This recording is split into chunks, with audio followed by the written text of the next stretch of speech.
نکل آئیں شیعہ سنی بحث سے، بس اتنا سوچ لیں کہ اللہ کے حبیب صلی اللہ علیہ وسلم کی لاڈلی بیٹی کے لاڈلے بیٹے کو ذبح کیا گیا ہے۔ نبی پاک صلی اللہ علیہ وسلم کے وصال کی کچھ سال بعد آپ صلی اللہ علیہ وسلم کے پورے خاندان کو کربلا میں شہید کیا گیا ہے۔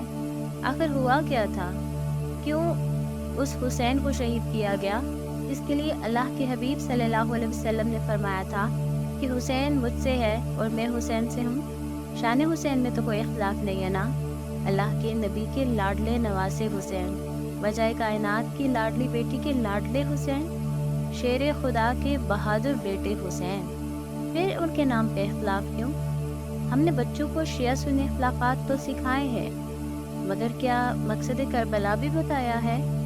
کربلا محض کہانی تو نہیں تھی، محض تہوار کے طور پر منایا جانے والا دن تو نہ تھا، محض اختلافات رکھ کر بحث کرنے کے لیے تو نہیں تھا۔ کربلا کا مقصد تو دین حق کی سربلندی تھا، کربلا کا مقصد تو نمازوں کو معراج بنانا تھا، کربلا کا مقصد باطل کے خلاف ڈٹ جانا تھا، کربلا کا مقصد تو ہر دور کے ہر یزید کے خلاف علم اٹھا کر اس کی بیعت سے انکار کرنا تھا۔ مگر افسوس، ہمارے نوجوان ان کے قدم ٹک ٹاک پر ناچنے کے لیے تو اٹھتے ہیں، مگر نماز کے لیے نہیں۔ ہم ایک دوسرے کو نیچا دکھانے کے لیے تو ہزاروں کتابوں کا مطالعہ کرتے ہیں، مگر گھر میں رکھا قرآن الماری کی اس شیلف میں ہی پڑا رہتا ہے جہاں گرد کی تہیں جمتی رہتی ہیں، اور اس کے ساتھ ہم مسلمانوں کے دلوں میں بھی اندھیرے بڑھتے رہتے ہیں۔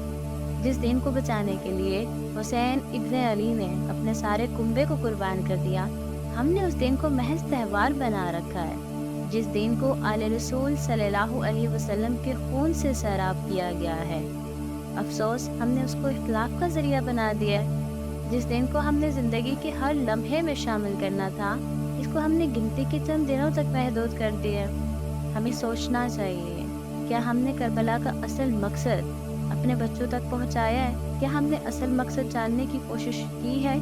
کیا ہم نے اس اصل مقصد کو پایا ہے اور اس کے مطابق ہم حسینی بنے ہیں؟ ہم تو بس شیعہ سنی اختلاف میں پڑے